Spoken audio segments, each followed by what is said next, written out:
So let me take you to the line now and speak to Abraham Amaliba, who is the acting Director General of the National Road Safety Authority, to ask him a few questions about the crashes we continue to see on our roads. What special plans are in place to ensure that this particular festive season we do not see a rise in the numbers? And then also, with the passage of this new legislation to allow for what do you call it?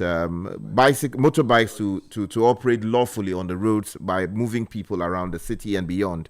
What exactly is the plan to ensure that we do not get a lot more of our people killed prematurely? Mr. Amaliba, thank you so much for joining us this morning, and greetings of the season to you. Same to you, and let me say that you guys are doing a great job, and we at the National Road Safety would continue to partner you to ensure that our roads are safe. Thank you so much for that vote of confidence. Now, let's talk about the numbers. The last time we checked, in excess of 2,600 people had died by the close of September. What's the situation now if you have the latest numbers? Well, the situation keeps increasing. The situation hasn't changed. The problem has to do with enforcement. And so, as an agency, we are partnering the MTTD to ensure the enforcement. But with the new amendments that came with the road transport, the Act, that new amendment would ensure stiffer punishment and tighten road safety protocols. So, for instance, the percentage of alcohol in drivers has been reduced from 0.08% to 0.05%. Then also you have children below the ages of 12 downwards are not allowed to sit at the front seat. It used to be children below the age of 5, but now we've increased it to 12. And so some of these changes would help, but again, we need to tighten the enforcement regime. Now, when you talk about children below the ages of 12 downwards, they should not sit in front. What does that mean? Does it mean that if you have a child of that age, the child must sit behind while you drive? Or when you are sitting in the trottoir and you have a son or a daughter, you are not to sit in front? So the front seat, the passenger side of a driver, is not supposed to be occupied by a child below the age of 12. But even if the child is at the back, you need to provide a child restraint system that can strap the child to the seat. And so in the past, until this law was passed, if you were 5 and above, you could sit in front. But because we are tightening the protocols, if you are now 12, you can sit at the front seat. Unless you are 12 and above. And you are assuring us that there will be strict enforcement of this new provision? That is so. The MTTD director, POP Wabu, I've had discussions with him. We are rolling out massive enforcement next year to ensure that this law is strictly obeyed. Now, another thing is the lack of seat belts in our trottoirs and vehicles doing long journey, as we call them in local parlance, from Accra to Kumasi, Accra to Aplau, Accra to Cape Coast, Takoradi, all these stretches. You have many buses, people go on them, make these journeys, but you realize that in some cases it is only the drivers who are in seatbelt or people sitting in front. But you go into the vans themselves, people just sit without any system to restrain them should there be a crash on the road.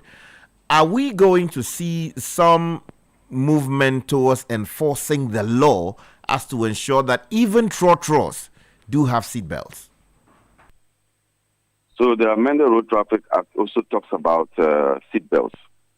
And so the new amendments does not just talk about the availability of seatbelts, but also talks about the quality of seatbelts. So, Standard Authority has some standards regarding the kind of seatbelts your car must have.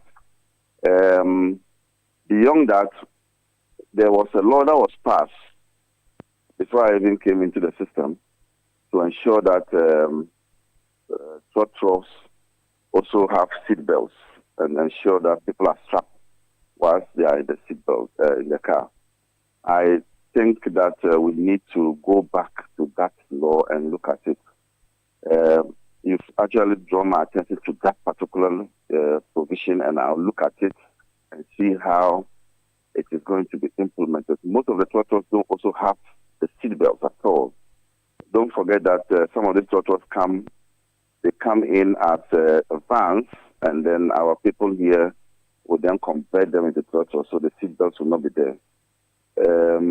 That is a good thing you've drawn my attention to, and I think I'll be looking at it with my people.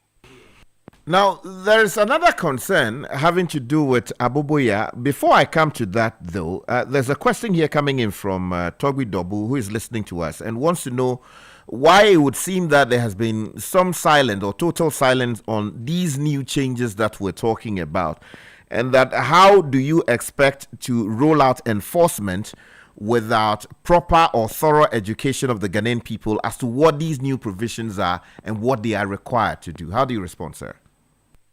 No, the road fund, or now called road maintenance trust fund, would release our funding to us this year.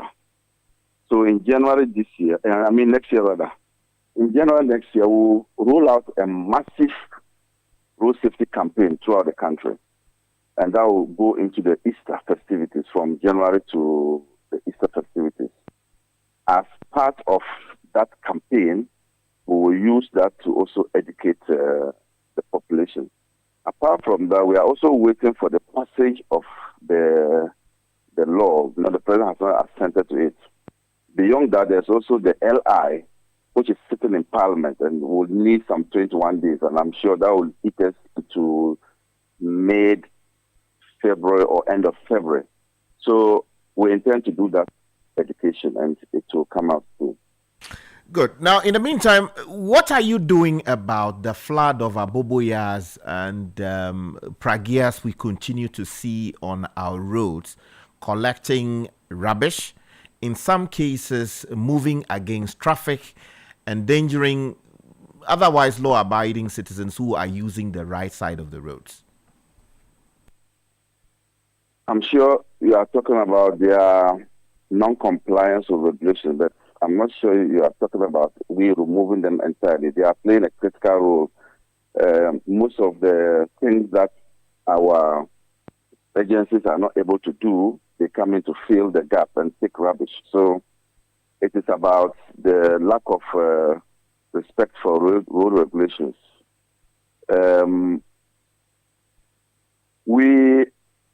Because their activities are illegal now, together with the Okada people, state agencies are unable to, approach them and give them safety education like the National Road Safety Authority, and then maybe DVLA as well. Because we are now regularizing them and making the activities legal, we would now be able to deal with them. And don't forget that under the new law, they are going to be operating under cooperatives, so unions. And so it will be easy to identify an Okada, an Aboboya that misbehaves, because you'll be identified by your organization. As it is now, they are just individuals engaging in their trade, and sometimes tracing them is even difficult. So with the unionization, they would be given some road safety education within their union, and then also road safety education from the National Road Safety Authority. They will have leadership, and it will be easy to trace a recalcitrant motorist or driver who does not obey the rules. So the new law would give us that backing to be able to do some of this. So there will be changes as we implement the new law and its allies. Yeah, but the fact is that we've had laws banning or criminalizing or making their activities offenses on our statute book. For some reason, the authorities, including your institution, for some reason did not intervene to ensure these laws were properly enforced. And people are raising issues that, yes, merely changing the law would not bring about a new appetite to deal with the problem. What assurances are there, or what steps are you taking to ensure that beyond merely changing the law and saying that you intend to roll out a big education campaign, you are actually going to do what is fit and proper to ensure safety on the roads? You should know that we all tried to ban these activities. We all tried to ban this Okada, Abuboya. But the more you press on with the enforcement, the police arrest, police have been arresting them, you know it. The more you do that, the more they are operating. And they are operating, and we are patronizing them. You are patronizing them. I'm patronizing them. Journalists are patronizing them. They jump onto them. Police is patronizing them. What does it tell you? It tells you that they have come to stay. It tells you that they are filling a void. You know, your transport system is not up to speed. They are filling a void, but their activities are dangerous. So let's deal with the dangerous aspect. You know, in some communities, you and me come from rural areas. In some communities, the roads are so bad that the vehicles don't fly there. It is this Abuboya that will lead you to the various hinterlands. So they have come to stay. We can't do anything about them. But now, the regularization, and I've told them in a meeting, I've told the Abuboya people and the Okada people, the regularization or legalization is not a blank check for them to misbehave further. It tells them that there's going to be a responsibility on them. Now that there are laws that govern their operations, what it means is that when you are enforcing the law, they will now come to the realization that they have been regularized. Yeah, but Mr. Amaliba, I mean, it's one thing. Is there to regulate them. Yeah, people do what you inspect. So because they know that now there's a law regulating them, and they know that the government or the police or the national road safety is inspecting their activities, they will be up to speed. Mr. Amaliba, we back that with training. We back that with training and all these things. You see a new Okada rider in town when these things roll out fully. You see, one of the biggest problems we have with these guys is their use of highways in many cases. You do know that they can only travel so fast. If you are supposed to do, say, 80 on a particular stretch, the motorway, for instance, you find these vehicles, for want of a better expression, this motorbikes, Aboboya, Pragia, carrying bola and some other things, using these same roads. In which case, they become a hindrance to vehicles that should be doing around 80, 70. These same bikes change lanes as and when they want to, intervening with or, sort of leading to all kinds of things happening on the roads. Are you saying that there is going to be a new appetite to deal with this problem decisively merely because a new legislation is enforced, when all the while the law has been that you do not have to use these things on our roads? But if you don't train the person, you put him on the road, won't he be changing lanes recklessly like that? But then also, the regulations, when they come out, will limit the movement of, they'll be operating within a certain radius. So you can no longer have an Okada man riding from Kaswa all the way to Tema. You will be limited to various jurisdictions, and the assemblies will help us demarcate those jurisdictions for them. So that is one. And I've just answered your earlier question by posing a question to you. The man is not trained. He doesn't know road signs. He doesn't know road regulations. He's not been licensed to do commercial transport.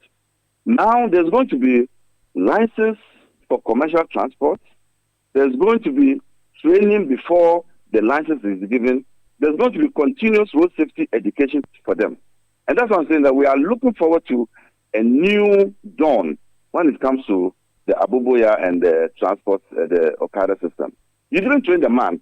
The man just saw a loophole that there are rubbish somewhere, people are not picking them, and can do this for a living. And he has jumped onto his motorbike. And so now, it's not going to be the case. Now we are going to go through the rudiments and ensure that everybody understands road regulations. And so would this also affect the Abuboya people who collect rubbish? Would they also be licensed for the purpose of collecting garbage and then also using their contract, what's the word? Their machines to move rubbish around the capital and beyond? Yes, so this law is going to deal with motorbikes, tricycles, and quadricycles. So the four-wheelers, three-wheelers, and two-wheelers. Okay, all of them. Okay, before I let you go, sir, tell me about the special plans you have to ensure the Christmas and the New Year activities don't result in greater loss of lives across the country. Is there anything specific you're doing? When you scan through during the Christmas period, there hasn't been so much accidents. I can't remember anyone within the 24th, 25th, 26th. This is because we have partnered some institutions to ensure that we put out some education out. We have also issued statements. The problem was with funding, and that is being resolved now with the formation, with the establishment of the board for road fund. And so this period we've not seen so much accidents. In Nigeria, we just heard about Joshua, stationary vehicles are also a cause of so many accidents. And the new law has also provided that coming next year, every vehicle owner must subscribe to a towing company, which means that once your car breaks down, you have 30 minutes, if it is in the city center, to call your towing company. You are not bound to subscribe to one particular towing company. Or it's a lot of towing companies, and you can subscribe to them. Insurance companies can also provide that same service, so it's allowed.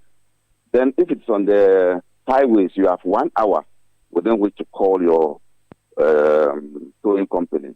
Failure to do this, then the National Road Safety Authority will come and remove the stationary vehicle and then surcharge you for the removal of the vehicle. So these are the exciting things that are going to be in the LI. It is one thing calling your service provider. It is another thing the service provider responding altogether. Is there a requirement as to the time frame within which a service provider is supposed to respond to a distress call from a subscriber? Yeah, so within 30 minutes, you must call the subscriber and he must respond. So within 30 minutes, the vehicle must be removed in the city centers, in the regional capitals, within 30 minutes. Within 1 hour, the call together with your response are within the 1 hour. And your call and the response for city centers is also within the 30 minutes. That's how strict we want it to be. And then road safety will be standing by with a towing company. Failure for these two provisions to work, then the third provision is road safety will not come and tow it away. Am I to understand that on the long stretches from here to Kumasi, from here to Takrady, from here to Tamale, you would have these service providers located at maybe strategic towns and locations in order to help with this effort? Yes. Together with road safety, we know the hotspots. There are in local parlance, they will tell you that this particular place, every time there's accident, we know the hotspots all over the country.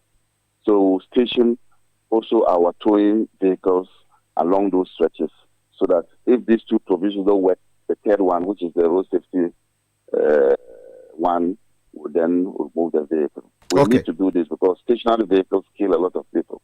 Okay. Since you are rolling this thing out next year, how many of these vehicles have been imported already into the country? For you, the authority, and then also the service providers. Do we know? I know that Road Services Management Company, you see them with their yellow, and I think they've partnered the MTTD. They have vehicles which are even packed. They imported them. I think there was an earlier provision under the NPP which was stopped. That law, I don't know if it was passed or it was not passed, but I think there was a hue and cry. The hue and cry was that why do we all pay to one particular company? And so that company still has its vehicles intact. I am aware that some other providers, because it's a private sector, I'm not able to tell. But for us, we are partnering the private sector to get some of the vehicles for our regional offices as well as the national office. And we want to work with Zonda. They have the facility, and we are still talking to them to see how we can get those vehicles. We can either partner them or we take the vehicles ourselves. Okay, thank you so much, Mr. Amaliba, for talking to us this morning. He's the head of the National Road Safety Authority.